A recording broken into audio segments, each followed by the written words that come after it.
காதல். காதல் என்னும் இந்த ஒற்றை மந்திரச் சொல் அனைத்திலும் சக்தி வாய்ந்த அக்ஷரம். ஏனென்றால் அது எல்லாம் வல்ல இறைவனை கூட வசமாக்க வல்லது. சர்வ சிருஷ்டிக்கே உரிய இறைவன் இந்த உயர்ந்த காதல் என்னும் பாவத்தால் மட்டுமே ஆட்கொள்ளப்படுகின்றான். வினோதமான இந்த காதலானது எப்பொழுது, யாருடன், எங்கு வரும் என்று யாருக்குதான் தெரியும்?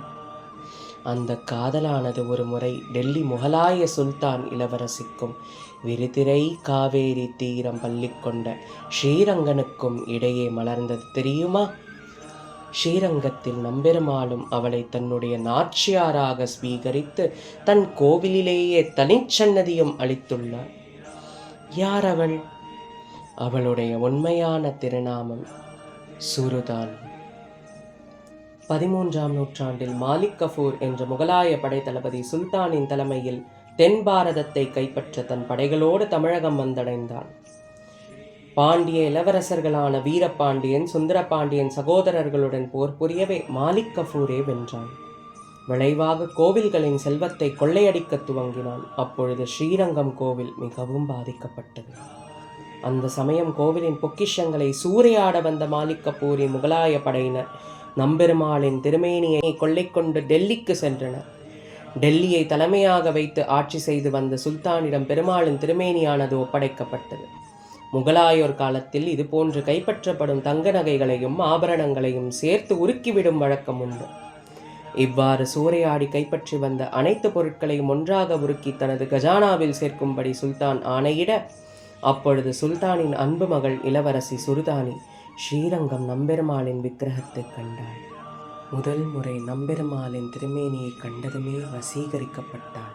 அப்பெரியவாய கண்கள் எம்மை பேதமை செய்தனவே என ஆழ்வார் மயங்கியது போலவே ஸ்ரீநம்பெருமாளை கண்டு மயங்கி தன் அறையிலேயே வைத்து கொண்டாள். அவள் நம்பெருமாளை வெறும் விக்கிரகமாகவோ அல்லது பொம்மையாகவோ பார்க்காமல் தன் காதலனாகவே பார்த்தாள். காதல் கொண்டாள். தன் உயிரினும் மேலாக பெருமாளை கருதினாள். பெருமாள் மீது அன்பு செலுத்தும் சுல்தானின் மகள் ஸ்ரீரங்கனை விட்டு நொடி பொழுதும் கூட பெரிய மனமின்றி தவித்தாள். இதை சற்றும் எதிர்பார்க்காத சுல்தான் தன் மகளின் பெருமாள் மோகத்தை முறிக்க உரிய நேரம் பார்த்து காத்திருந்தான். பெருமாளின் திருமேனியை குறித்த விவரங்களை முகலாய படைகள் பின்தொடர்ந்த வள்ளி என்ற பெண் ஸ்ரீரங்கம் வந்தடைந்து திருவரங்கத்து வாழ் பெரியோர்களிடம் கூறினார். பெருமாளின் உற்சவர் திருமேனியை எப்படி மீட்பது என ஆலோசித்தனர். ஆடல் பாடல் கலைஞர்களில் சிறந்த 60 பேர் கொண்ட நாட்டிய கலைக்குழுவினர் டெல்லி அடைந்தனர்.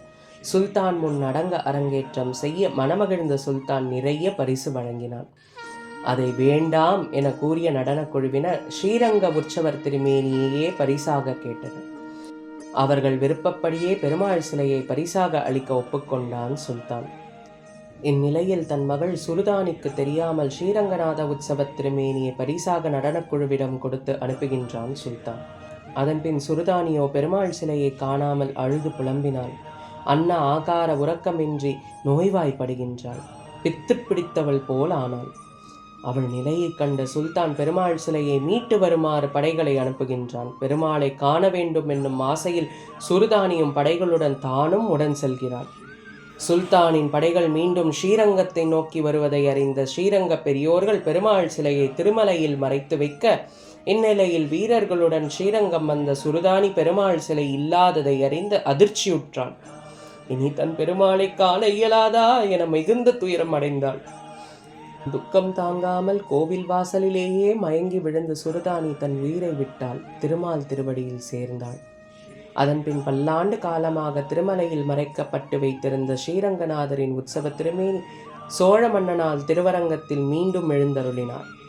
அதன்பின் சோழ மன்னனின் கனவில் தோன்றி சுருதானிக்கு தனிச்சன்னதி அமைக்குமாறு, சுருதானி வேறு யாரும் அல்ல, சாக்ஷாத்து ஸ்ரீ மகாலட்சுமி தாயாரின் அம்சமே என்று திருமாலே தன் சோதிவாய் மலர்ந்ததால் அரங்கன் கருவறைக்கு வடகிழக்கு மூலையில் 2ஆம் பிராகாரத்தில் சன்னதி அமைத்து சித்திர வடிவில் சுரதானியின் வடிவத்தை எழுந்தருளச் செய்தனர். தன்னையே ஆத்மார்ப்பணம் செய்தவளே, பெருமாள் மீது சுரதானி கொண்ட காதல், பெருமாளுக்காக அவள் செய்த தியாகத்தை ஏற்று பெருமாளே அவளுக்கு துளுக்க நாச்சியார் என்று தன்னுடைய உடையவளாய் நாச்சியார் ஸ்தானம் கொடுத்து தன் கோவிலிலேயே சன்னதி அளித்து எழுந்தருளச் செய்து பூஜைகள் உட்பட சகல மரியாதைகளும் அவளுக்கு கிடைக்க அருளிச் செய்தார். அவளின் காதலை கௌரவிக்கும் வகையில் பெருமாள் தினமும் ரொட்டியும் வெண்ணையும் விசேஷமாக அமுது செய்கிறார். திருமஞ்சனத்தின் போது கைலி வஸ்திரங்களை சாத்திக் கொள்கிறார். மனிதர்களாகிய நாம் பின்பற்றும் மார்க்கம், மொழி, இனம், ஆச்சாரம் ஆகியவற்றால் வேறுபட்டிருந்தாலும் அனைவருக்கும் சர்வலோகேஸ்வரன் பரமாத்மா ஒருவனே. வாசுதேவ குடும்பகம் என்னும் இந்த உலகத்தில் நாம் அனைவரும் ஜெகத்பிதாவான ஜெகந்நாதனின் பிள்ளைகளே. மாதா தேவித்வமசி பகவான் வாசுதேவ பிதாமே. இதனை நாம் உணர்ந்தால் நாம் அனைவரும் ஒரு தாய் வயிற்று பிள்ளை என அறிகின்றோம். அன்பினும் இந்த பாவத்தால் மானுடர்களாகிய நமக்குள் பிரிவு என்பதே இருக்காதல்லவா?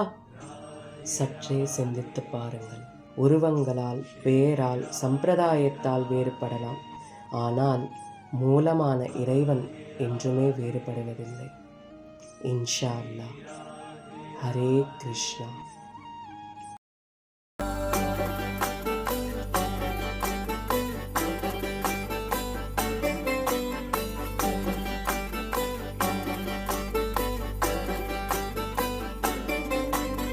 सब सखियों का पिया पियारा सब में है और सब सोनारा, सब सखियों का पिया पियारा,